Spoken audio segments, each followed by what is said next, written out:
Okay, I'm very happy to introduce to you today our scholar in residence, Sergey Sokolov, who is assistant professor at the Ural Federal University, where he teaches Russian historiography and a special course on visions of the Russian past and historical writings of the modern era. Sergey graduated from Ural State University in 2008 with an MA in history and earned his PhD in history at the Ural branch of Russian Academy of Sciences in 2011. In 2013, he trained at Yale University, and in 2014 took part in the London Summer School in Intellectual History at the University College of London and Queen Mary University of London. He also took part in several international conferences in Ghent, Paris, Lyon, Budapest, and Budapest. His research interests include intellectual history, early modern intellectual history, Russian historiography, influences of European historical writings and political philosophy on Russian historical and political thought in the 16th and 18th centuries, political writings and theories in 18th century Russia, and the history of the early Russian state. Thank you. So I'm going to speak today about the emergence of republicanism in Russia, 18th to early 19th centuries. And subtitle is From Historical Writings and Literature to Politics. So,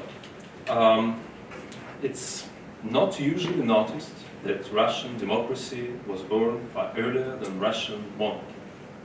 These words can be heard at the recently opened Boris Yeltsin Museum in Ekaterinburg, first president of Russia's home city. The exhibition opens with a video entitled Russia in Pursuit of Liberty, offering a concise history of Russia. The video starts with the Novgorod Republic, which fought oppression courageously but eventually lost its independence to the Grand Duke of Moscow. According to the screenwriters, the Russian people have long held the spirit of liberty, but had to suffer under autocratic rule. In the end, Boris Yeltsin took the risk of relying on the independent choice of citizens, I quoted, and gave the will to the people who were ready for democracy. So here is the picture. This is the only one monument to Yeltsin in Russia. It's in Ekaterinburg. And to the left is the part of the building of the museum. There's nothing new in such a notion, I would say. For instance, in the beginning of the 19th century, a significant part of Russian nobility thought so. Apart from other things, a specific view on Russian history inspired them to take real actions in December 1825. That's why we call them the Decemberists. Conspiracy leader and another Republican, Pavel Pester, confessed under interrogation that his Republican way of thinking was reinforced by the history of Novgorod the Great. In his constitutional project, another Decembrist, Nikita Muravyov, named the legislative body Narodnaya Veche, which clearly appealed to the ancient form of self-governance. Many other Decembrists invoked Veche, an ancient Russian form of popular assembly, in their writings, and believed that the spirit of liberty is alive in the nations that were once touched by it. Kondratий Ryleyev, a romantic poet and the Decembrists, perceived liberty as a natural Russian value. He assumed that Russia is ready to adopt a liberal form of government since the country had it in the past. Both contemporary filmmakers and the Decembrists talked about Russian history in terms of liberty and oppression.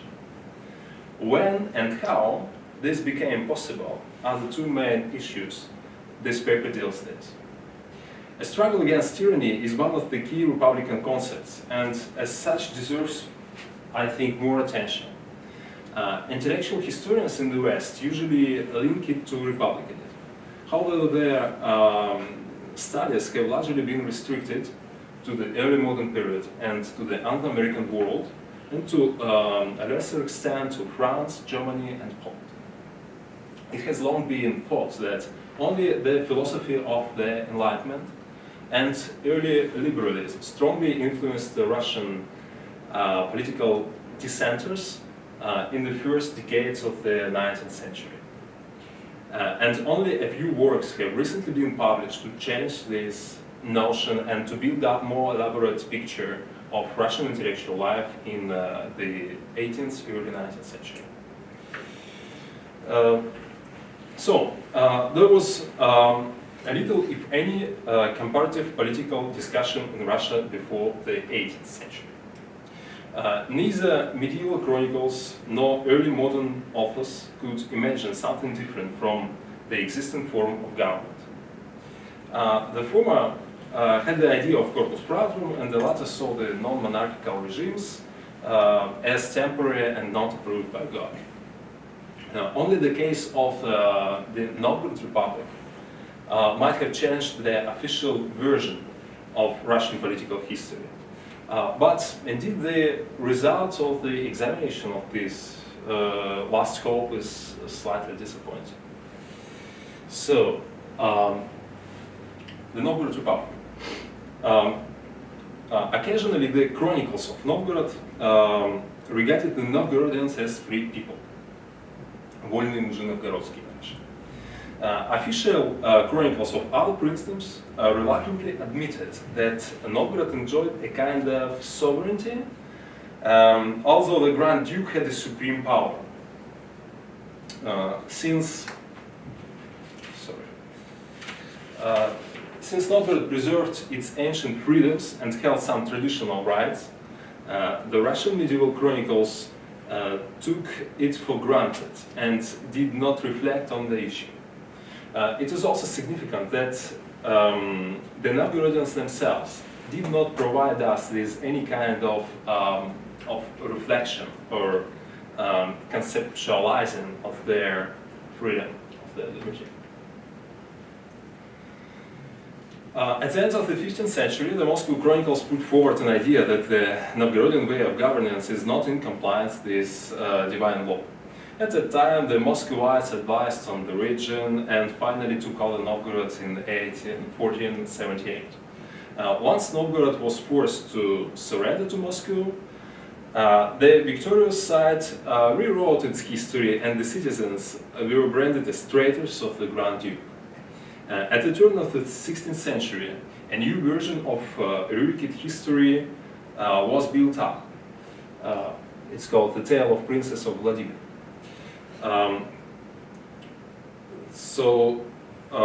The lineage of Rurik was pushed back to Emperor Augustus, and the townspeople of Novgorod were no longer considered as to have played an active role in the invitation of the first princes in 862, which they did according to the earlier chronicles. The Russian primary chronicle, for example, described the debilitating strife in Novgorod in 862 caused by the townspeople incapability of self-ruling. To settle the conflict, they decided to invite a foreign prince, a very typical narrative of the Middle Ages. But now in the 16th century, the townspeople will was superseded by the advice of one wise man, namely Gostomysl, voevoda, which is the kind of governor of Novgorod, who allegedly persuaded his compatriots to call in Rurik because of his outstanding Roman lineage.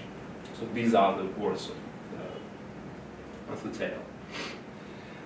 Needless to say, the role of Gostomysl was made up entirely in the beginning of the 16th century. There was no such a character in the earlier chronicles. It is significant that Novgorod no longer held a place as a special city. According to the Muscovites, it was merely one of the Russian cities. Any reference to the political unrest in Novgorod before the invitation of the first princes was eliminated in the mid of the 16th century official history. Composed 100 years later in the 17th century, the Kiev synopsis, which rapidly replaced earlier texts as a new official version of history, revitalized the narrative of the strife, of the unrest in Novgorod in the 9th century.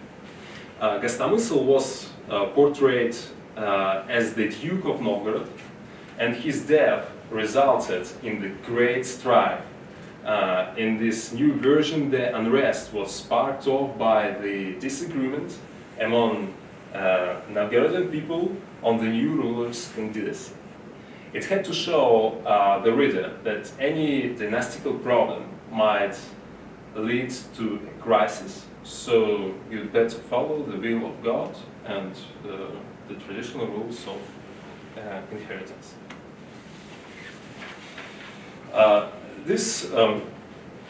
Above all, this shows that the Aristotelian tradition of comparative analysis of different political regimes held a little, if any, significance for 17th century Russian historical and political writers. Gostomysl could only be a duke, in other words, a monarch. If the synopsis had called him an elder or voivoda, it would have created an impossible alternative to monarchy. Thus, the episode of political strife in early Novgorod was described as a conflict between the pretenders to the throne. The synopsis provides us with no analysis of Novgorodian political transformation. On the contrary, it implicitly promotes the idea that the monarchs ruled Novgorod from the very beginning, forever. Some 18th century writers, so this was a kind of new version of Russian history, very pro-monarchical history.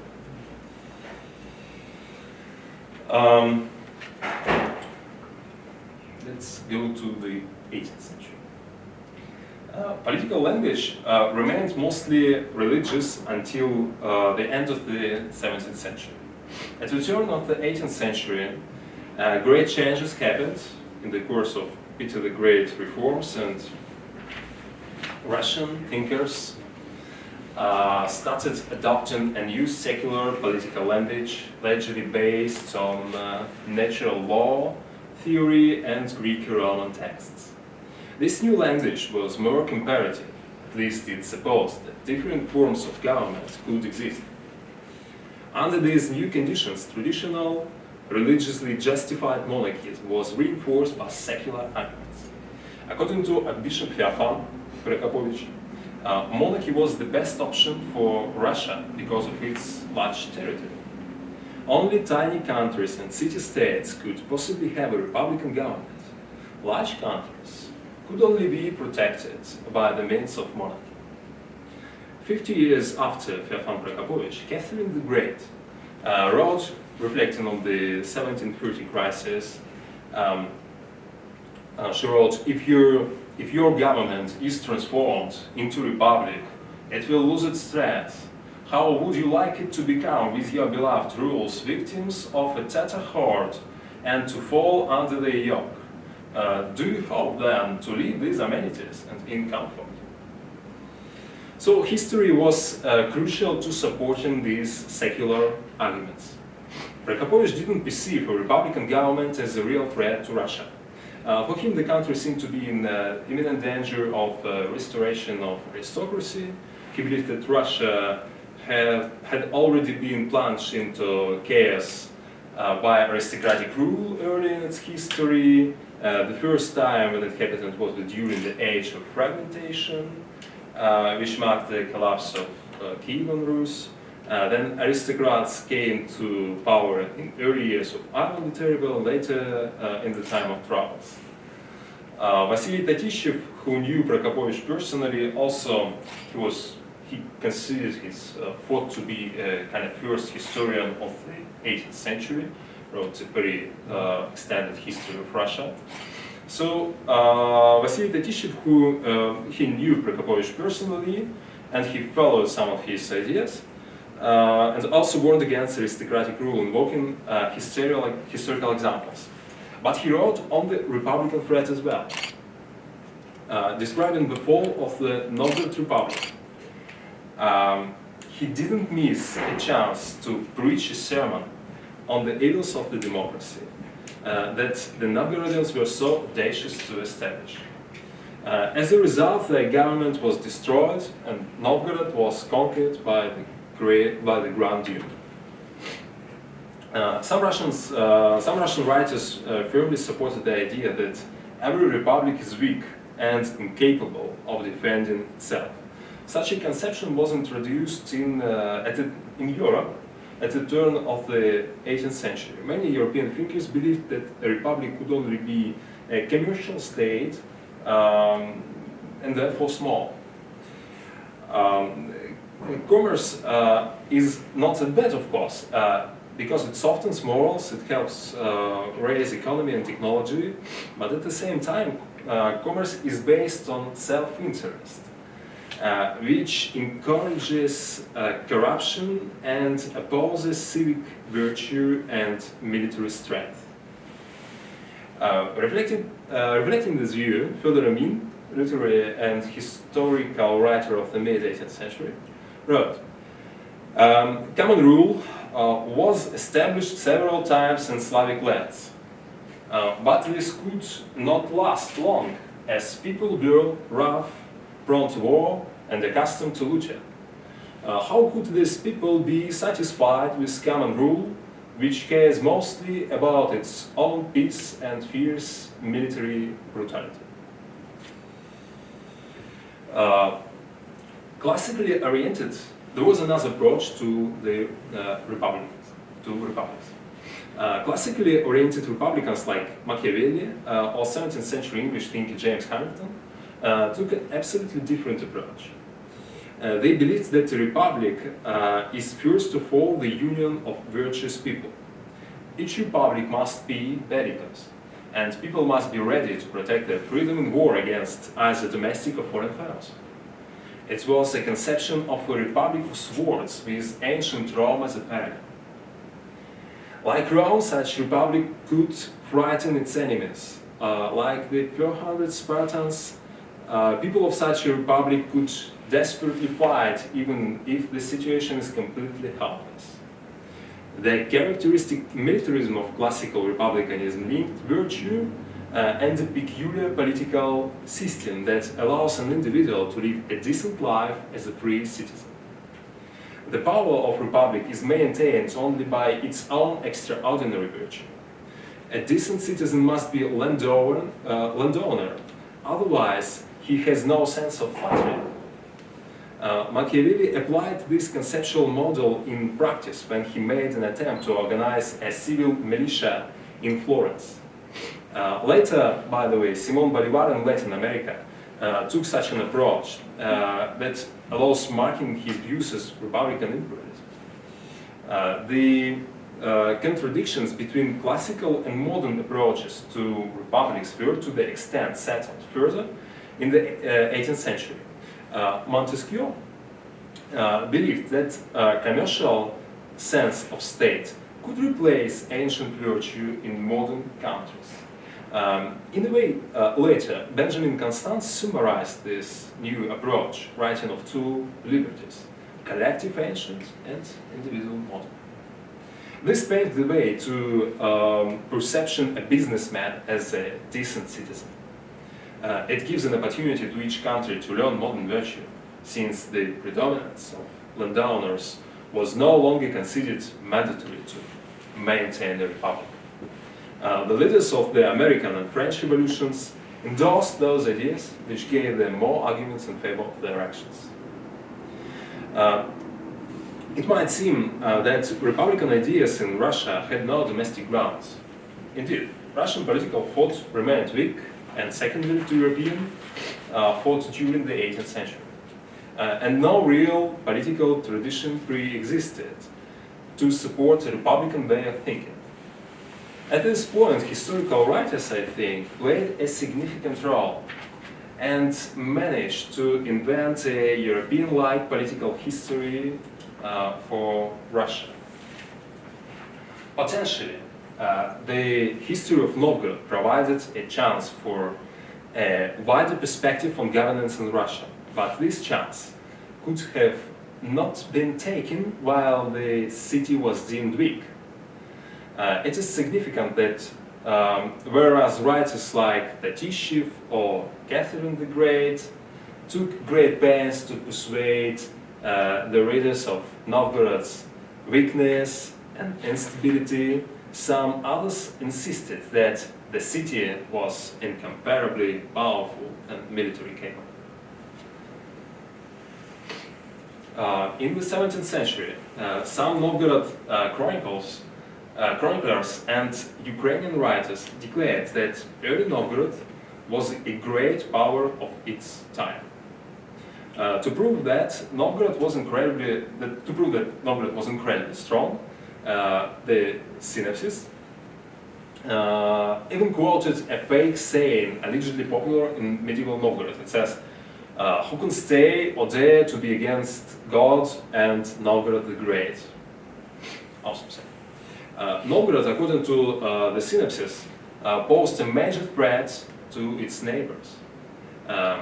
However, as I said earlier, the synopsis implicitly considered Novgorod a monarchy, and therefore mighty Novgorod had yet to match the Republican discourse. The turning point came when the idea of military strength of Novgorod met the conception of its democratic self-rule. In his 1716 book, The Kernel of Russian History, Andrei Mankiev, for the first time, named Novgorod a democracy. In northern Russia, wrote Mankiev, people once had a democracy and everyone lived according to its own will. Mankiev did not mention the word republic, respublika, and he was by no means Republican himself, but he added some lines about the military power of Novgorod. It is known that Novgorod was great. Many writers testify that Novgorod could dispatch an army of 100,000 warriors to the battlefield. And Novgorod posed so major threats to its neighbors that the other people said, regarding its power and majesty, who can stay against God and Novgorod the Great. So it's obvious that Mankiev followed synopsis. Andrei Mankiev served as secretary to the Russian ambassador in Sweden in 1700 and was detained by the Swedes as the other members of the mission when the Great Northern War began. He wrote his book in Sweden but managed to pass it to Russia. Although the kernel of Russian history had not been printed until 1770, it circulated in manuscripts and was very well known. Its ideas about Novgorod influenced other writers, such as Fyodor Emin and later Michael Sherbatov, who repeated a line about Republican army of 100,000 warriors. Many authors later mentioned this fact. Among them, Alexander Radishchev, the first Russian thinker to openly support a Republican form of government for Russia in 1790. The military power of Novgorod was a favorite idea even for authors who did not share the view that ancient Novgorod was a republic. It was important for early modern historians to prove that in the beginning of its history, Russia had achieved true glory, greatness, and fame. Discourse of ancient glory and greatness was very characteristic for not only for Russia but all European countries of early modern era, especially in the 16th and 17th century.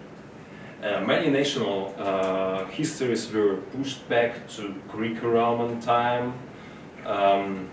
Polish official historians directly linked Polish history to ancient Rome, to the Sarmatians. The Swedes pretended to be the descendants of the Goths, and some French writers believed that their ancestors came from Troy. As Michael Lomonosov wrote in the 1750s, great deeds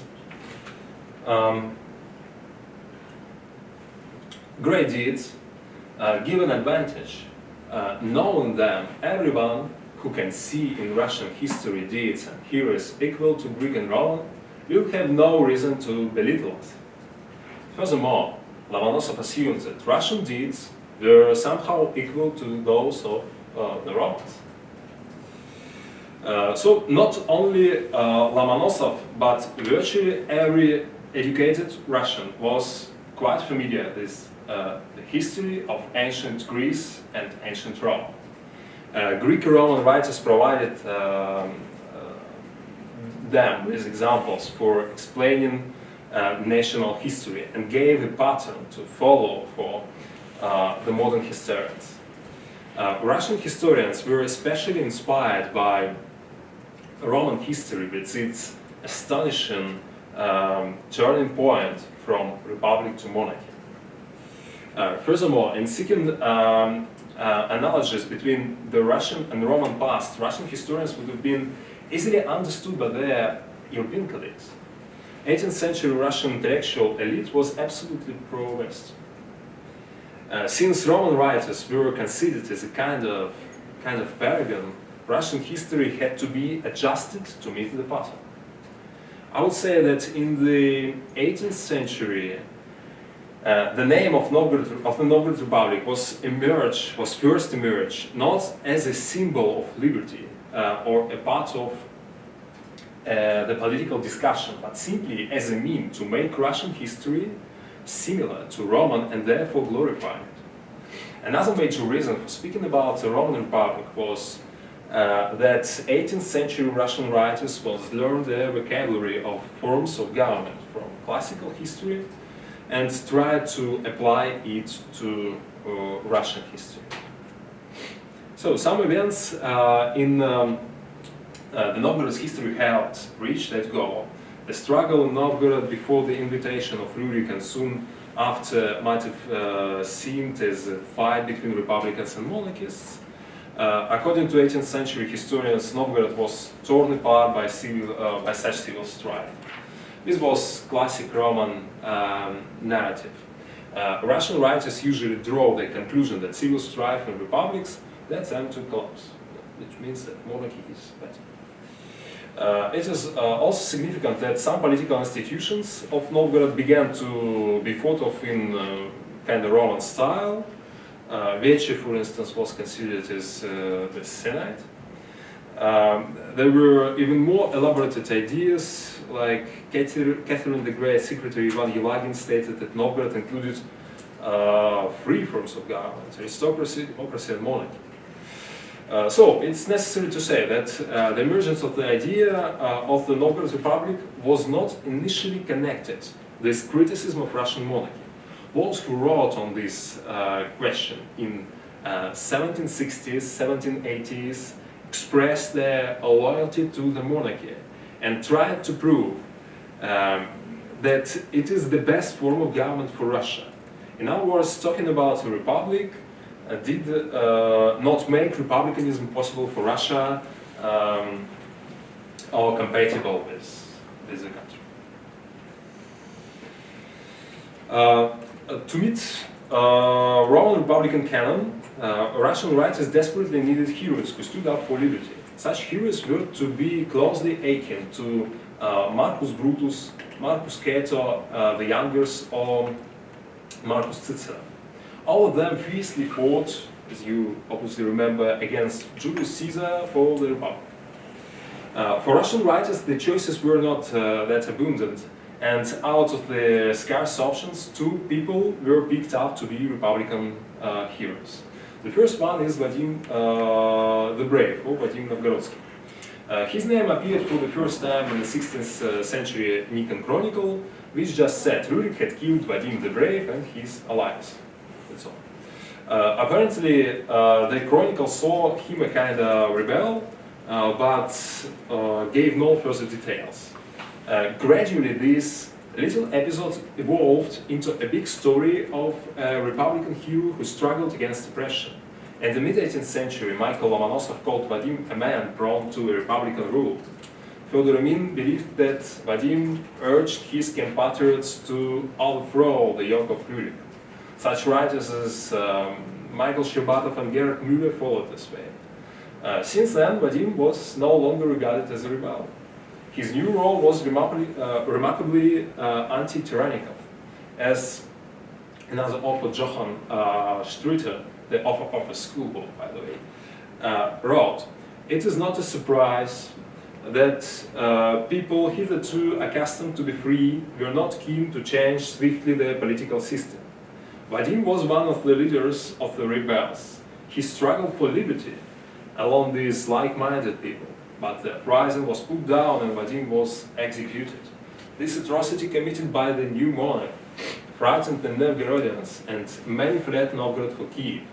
This last statement, by the way, finds a close analogy in Roman history. Republicans escaped from Rome after the victory of Caesar.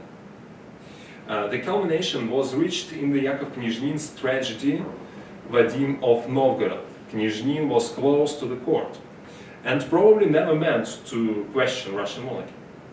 But he was deeply interested in early Russian history and fascinated with the story of a fight between Rurik and Vadim.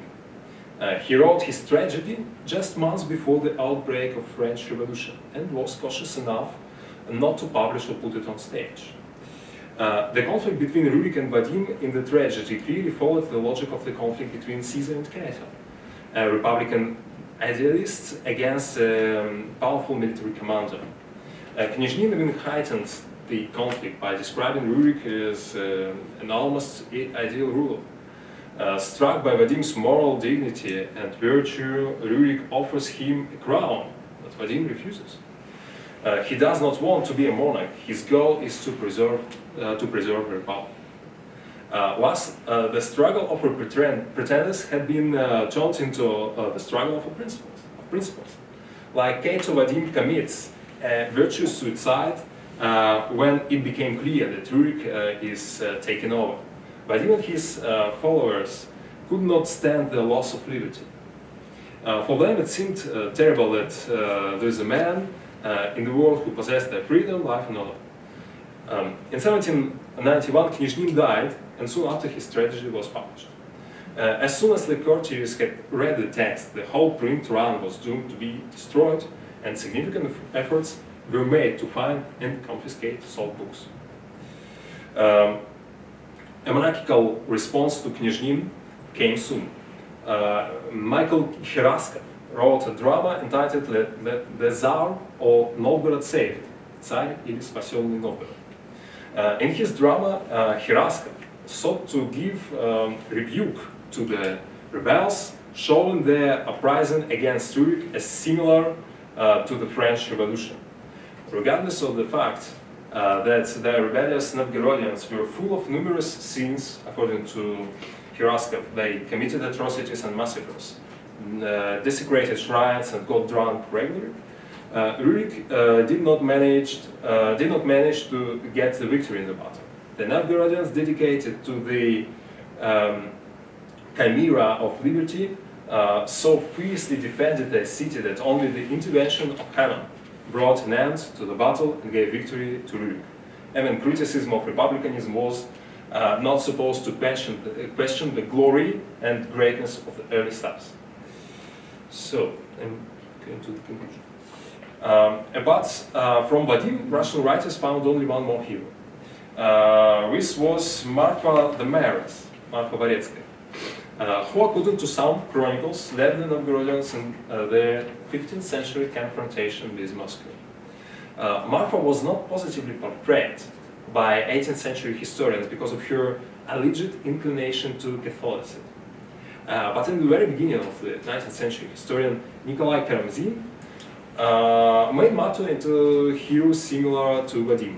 Karamzin wrote a play, Marfa the Mayoress, to describe the last days of the Novgorod Republic. Obviously, Novgorod in the play was built up to recall the Roman Republic with all its military power. Karamzin even calls the units of Novgorod army legions and placed a buste of Vadim the Brave in Novgorod's main square.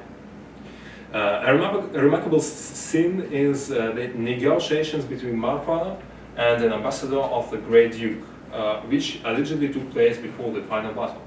The ambassador invokes historical examples to prove that Novgorod became great only under the rule of princes. But Marfa, in return, gives her own speech. She stressed that Novgorod has not obeyed any Grand Duke other than Rurik.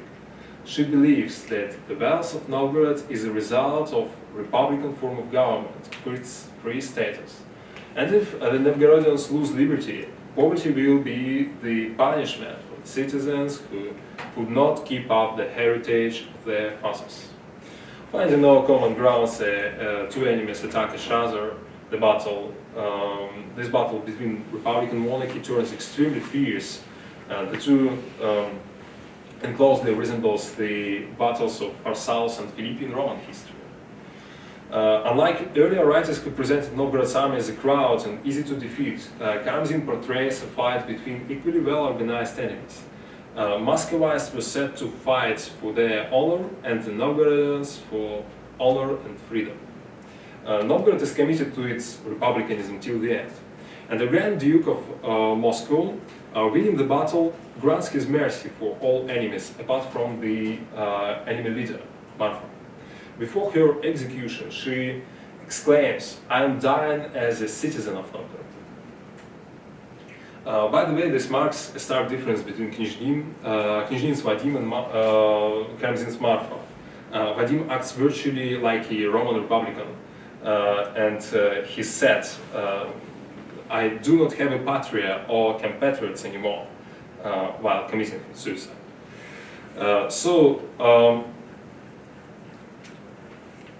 Marfa's character is more moderate, and it reflects political and philosophical views of Karamzin.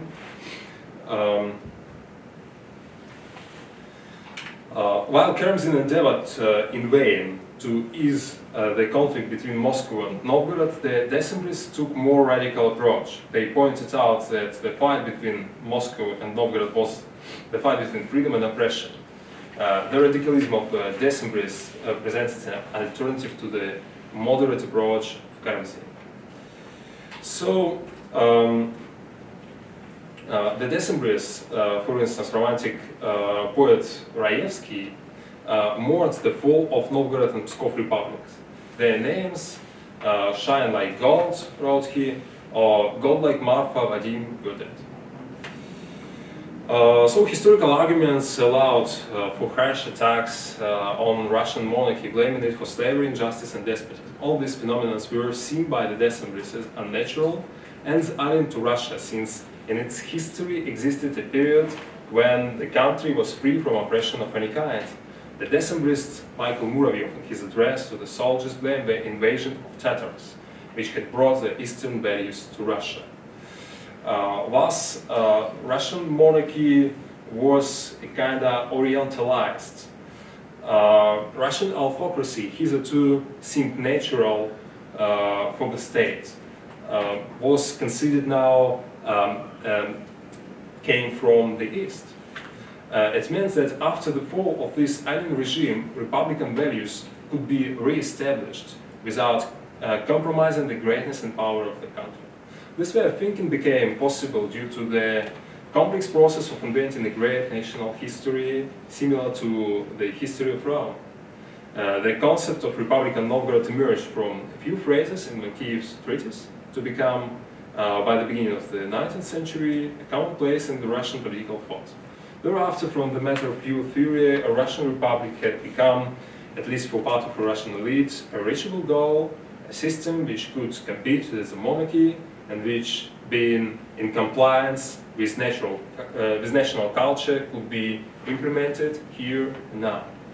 Thank you.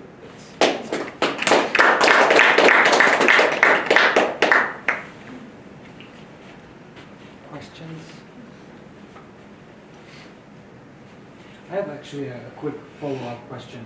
So, Knyazhin's tragedy. Do you know when it came out again? At what point it was republished? Republished after the 1793. Well, I'm not so deep in this in the literary printing history of this book. Well, probably in the early 20th century, when the censorship was lifted. Well, probably about this time they published it again, because as far as I know, was published a collection of works by Knyzhny.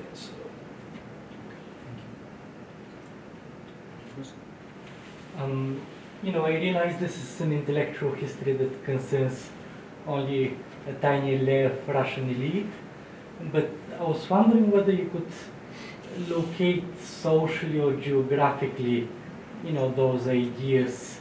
By geographically I mean, whether there was any discussion of republicanism outside of the Moscow-Petersburg axis. And socially, I was wondering, outside of the Decembrists, who are, a fairly concrete group that we understand, whether there were any concrete social basis for republicanism, already in the beginning of the 19th century. Well, it's a good question, and you answered it in a way. Indeed, it was a very tiny group. I don't know, but actually we can count them. It's several hundreds of people. Most of them lived in the capitals, Moscow and St. Petersburg. Of course, as far as they all were kind of militaries, sometimes they traveled by order of emperor from Petersburg. For instance, Pavel Pestel, that after about 1822 his regiment was deployed in Ukraine, so he was in Ukraine.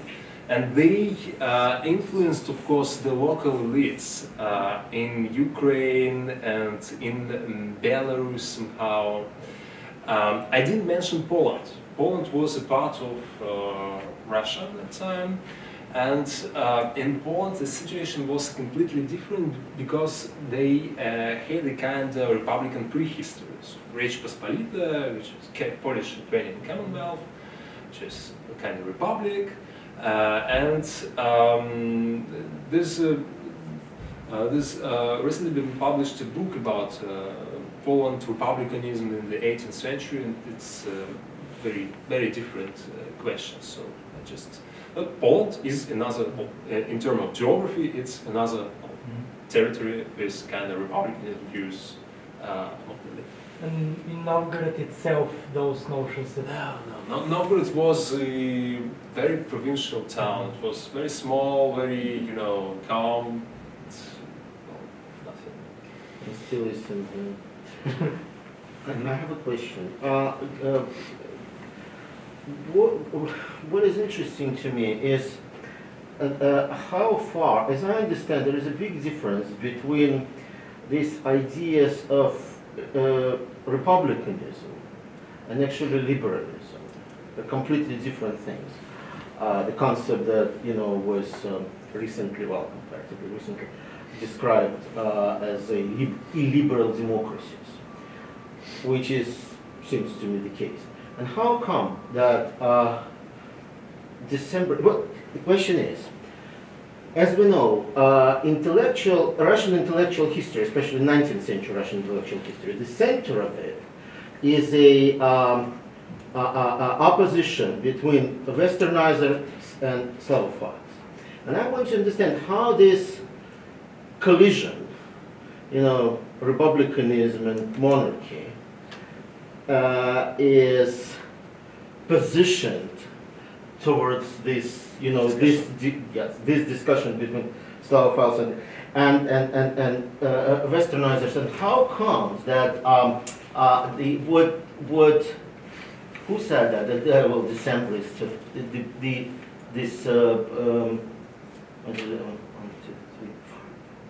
seventh point, that all these phenomena seen as unnatural to Russia, when in fact the rest of the world sees these phenomena as most natural to Russia. Injustice, despotism, and slavery. Mhm. And what I try to understand, maybe something, maybe I'm just pushing too far, but don't you think that what, this is, old story, 18th century, but what we see in recent Russian history, at least last century, we have a republic, which is in fact, during all this, century, was in terms of liberalism, was the worst incarnation of despotism. Yeah. How this whole thing works? That's Okay. that's interesting. Yeah, Collision of everything. So actually, I think that I have several questions. Oh yes, a lot. Together. So first to last, okay? Mhm. It's very simple. This, if I were the December, you know. Mhm. So I would say that in the 20th century, Russian Republic was the power in Russian Republic was conquered by tyrants. Uh-huh. So it's in fact it's not a republic; it's a tyranny. That's the answer. So next is the discussion between the Slavophiles and Westernizers. Westernizers. So it's very interesting, first of all, that in the 18th century and probably in the early 19th century, there were actually no Slavophiles. I said that Russian elite, 18th century elite, was pro-Western, absolutely pro-Western, and in the early 19th century it was so. When in the like from 1830s, during the reign of Nicholas I, yes, new Slavophilic ideology emerged, and they also thought about democracy. So it was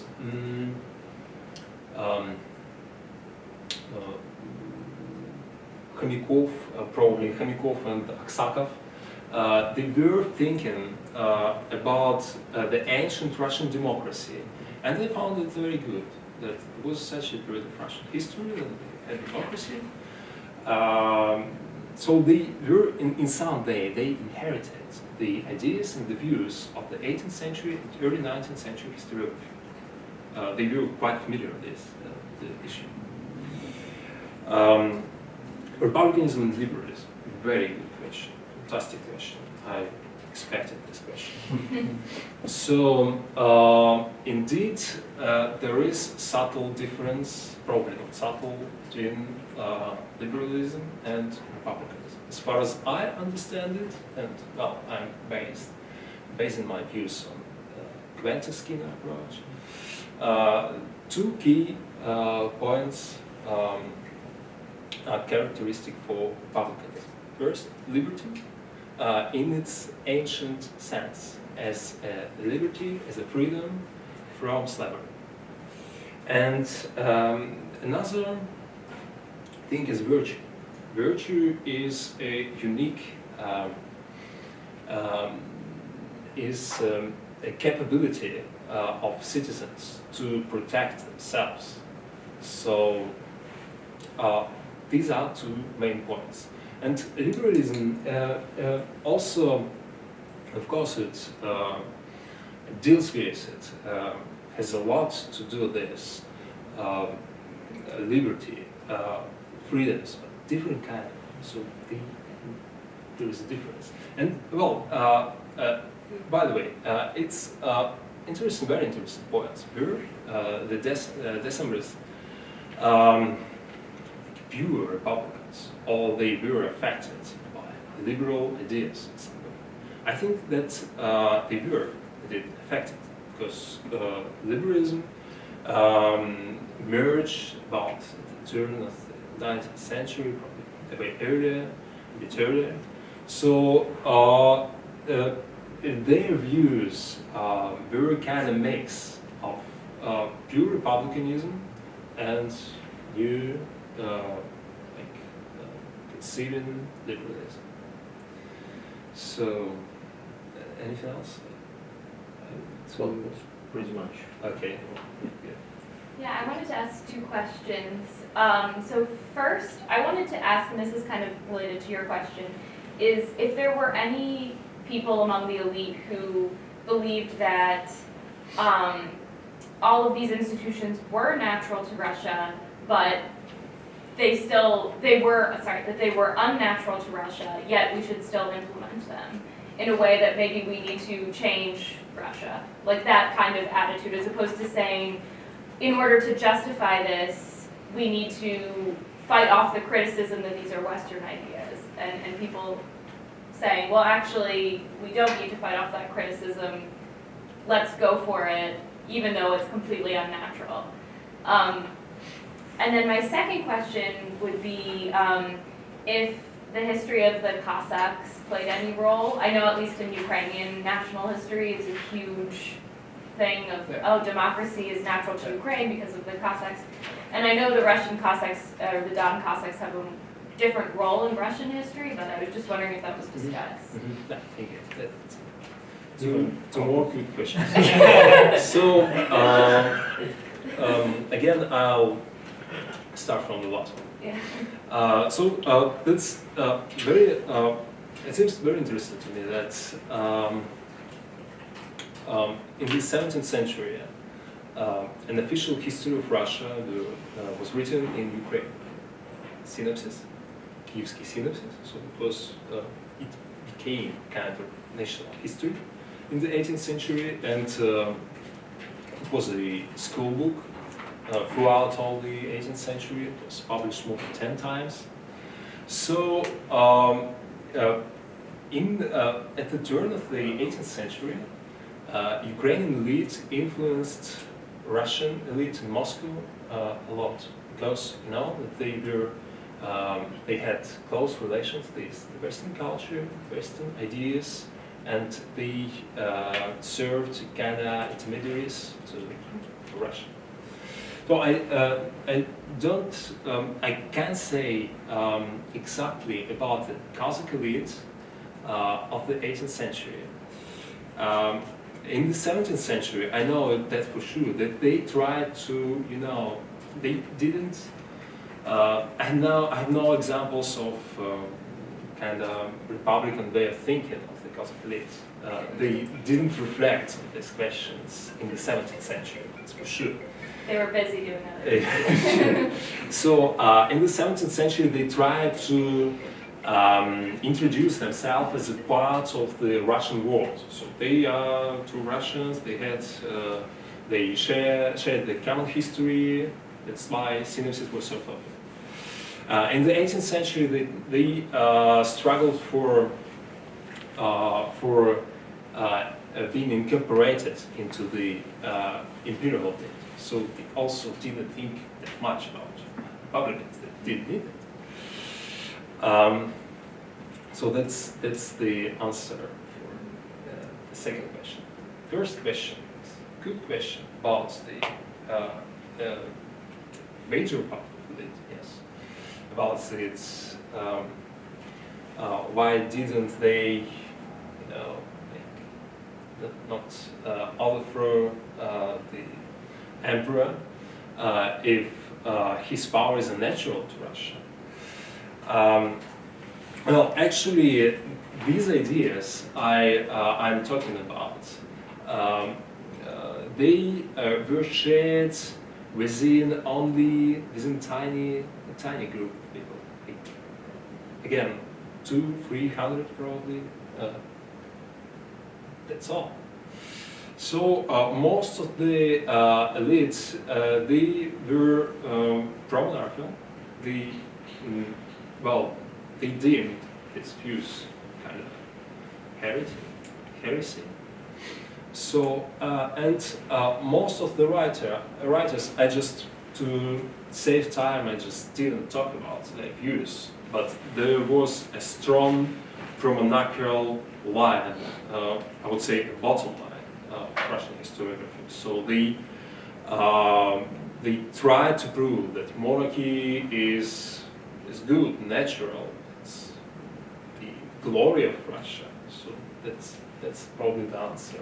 So that's what they were writing against, as Sure. opposed to people who were saying that like the only reason that we should not do this is because it's unnatural. Yeah. It kind of is. Hi, thank you. I guess it's a two-part question too.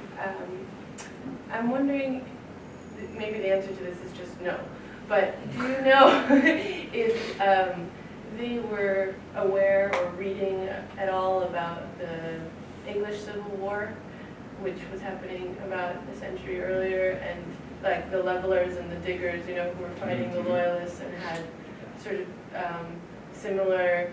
I mean, I was recently reading something about the kind of civic republicanism that can be traced in their documents too. You know, those who were chronicling that, like Winstanley and these kind of radicals, basically, who also ultimately failed, but seemed to have a. I don't know.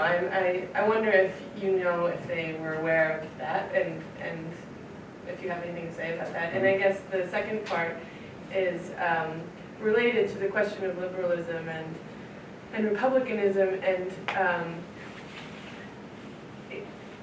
you know, I think part of the answer is also that with republicanism there's a kind of a positive freedoms versus liberalism is about negative freedom, and you know, it's sort of thinking about how society, kind of joining society is a compromise, you know, in like the Lockean tradition versus in the Republican tradition, it's like it's about virtue and citizenry. It's like this is all a good thing, but I wonder if also there's a way that you can talk about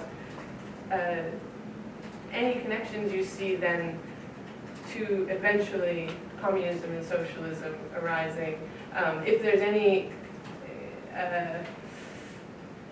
you know, I think that there are like connections to be made between liberalism and the evolution of how we value private property and so on, and the kind of reaction to that.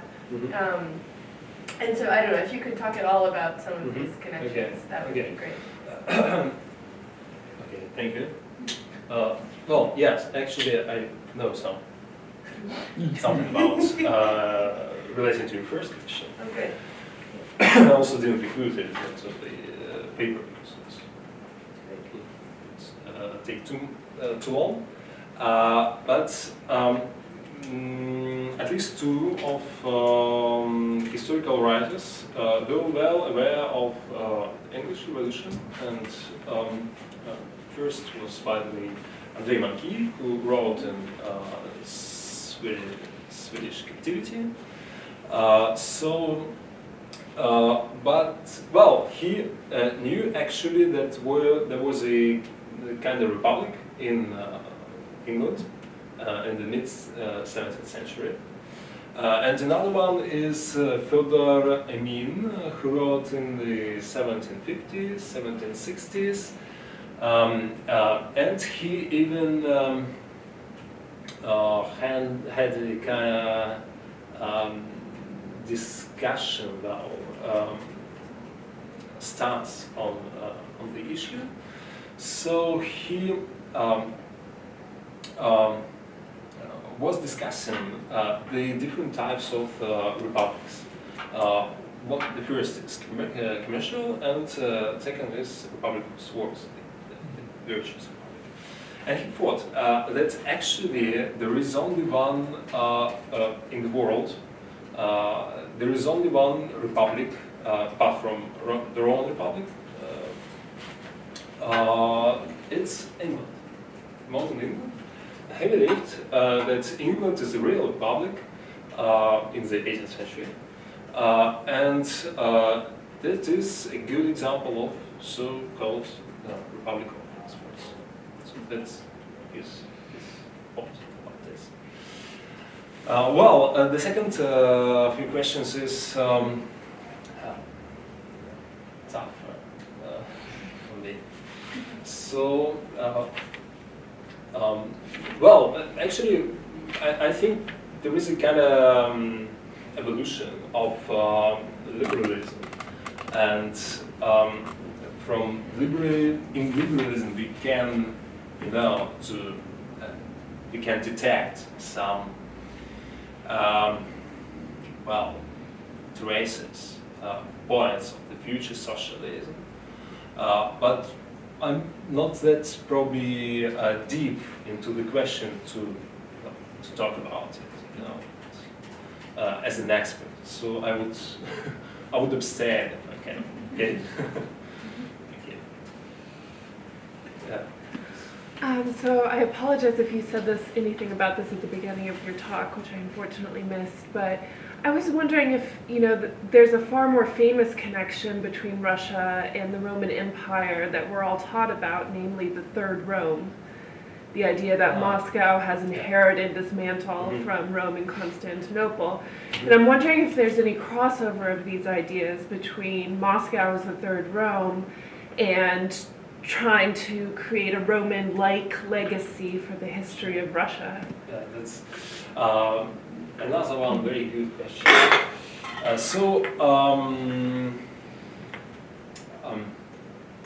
Well, there's a certain connection, but not direct. Obviously, the Roman history, Roman Empire, as well as the Roman Republic, were considered a kind of paragon, something to follow from the 16th century. When in Russia they started to familiarize themselves with the Roman text, Roman history, and so on. So that's why in the early 16th century there's a conception emerged of the Third Rome. Well, actually, you probably read a very good article by Pushkovich on this issue, and I believe, I don't want to argue, I have to side, actually, because I think that in the 16th century this conception was not that significant. It was very, like marginal, kind of appeared accidentally in several texts, and that's it. But Roman heritage, Roman history were deemed a paragon throughout 16th, 17th, and 18th century, actually. In 18th century, it became just more, the difference between 16th and 17th century and the 18th century is that in the 18th century, they were capable of reading the actually texts like Cicero and other authors. So that's why probably in the 18th century they paid so more attention to the details, to the patterns of the Roman history.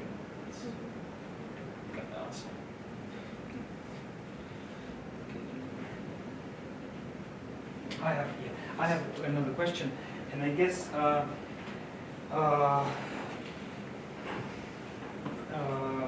to basically introduce two other conceptions of political units. One is Athens, right? And one question that comes up in my mind is, why not Athens at all, anywhere, right? Or so why is there so little, especially given that the institution to which Veche is more immediately assimilable is the Agora. Good point, yes.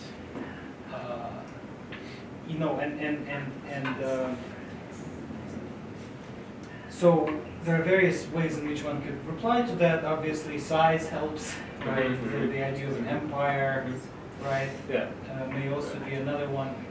And I may be wrong about this, but the fact that Rome actually in Western, in the 18th and before the 18th, until the late 18th century, probably in Western political philosophy, Rome figures much more heavily than Athens does. Mhm. And I might be wrong about this, that Athens seems to emerge in the kind of, with a wave of sort of German philological Mhm.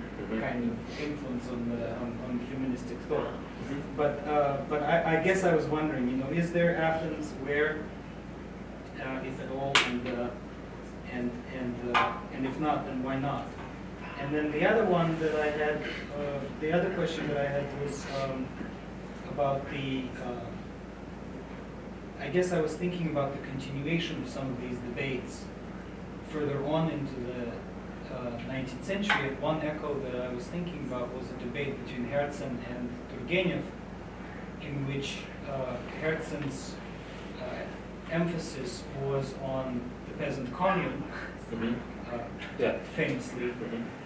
and Turgenev's emphasis was on Rome, on theory, Rome. right? So he keeps it, right? So he keeps alive that tradition, that the best we can do is really Rome, Mhm. ultimately.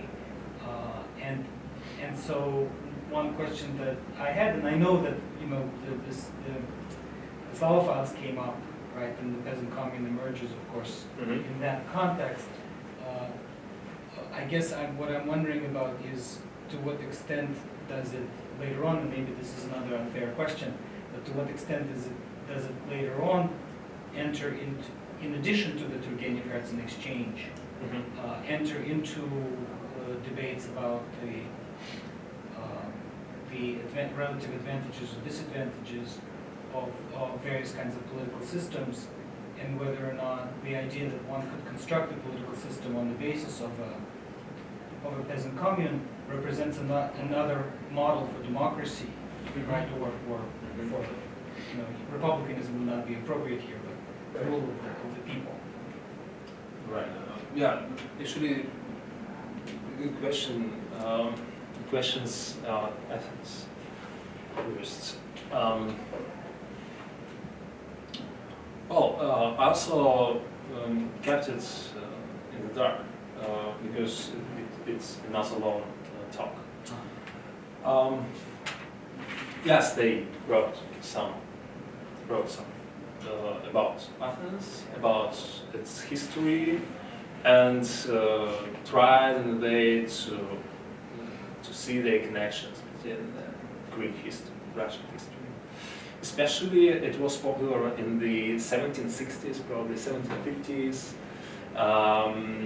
Actually, the Empress, Catherine the Great, was one of the Radishchev, right? Radishchev, yes, Greek project, and she was, she was certain of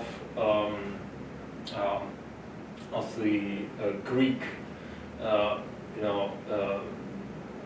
mighty Greece, and so yeah. Новороссия, that's not part of Greece. No, This Kherson. even further, probably, because when the first Russian-Ottoman War started in 1768, they truly believed that in Greece, actually, in Greek islands, they could find kind of supporters. That those ancient Greeks who, like Spartans, they could apprise and overcome the yoke of Turkey. So they were disappointed with that when the Russian fleet came to Greece in 1768 or 1769, and they tried to spark the uprising. They didn't find enough militaries, enough brave and virtuous people to fight against Turkey, and Grigory Orlov wrote back to Russia, like Madushka, translate. They are not similar to that ancient, to those ancient Greeks. Really, there's nothing to do with ancient Greece here. So let's pull out our fleet because we'll find never here, no support, nothing.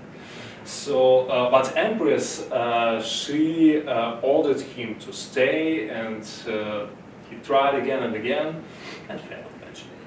So that's probably because of this little incident, Athens were not perceived as a paragon for historians and political thinkers of the 18th, late 18th, early 19th century. Well, and another question is about общинная теория, peasant socialism.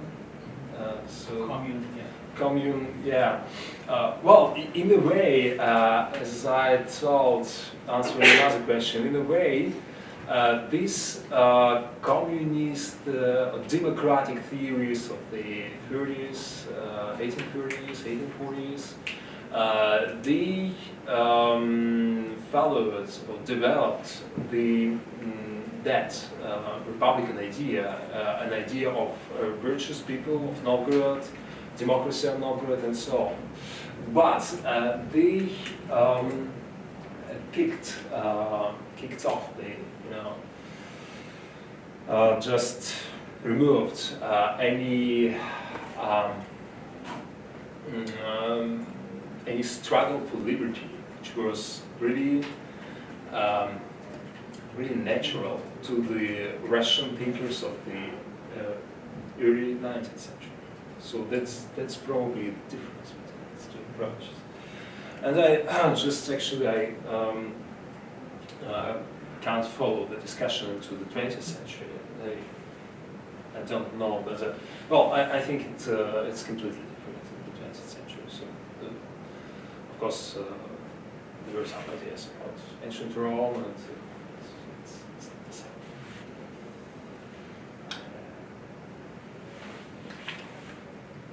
Thank you very much for that.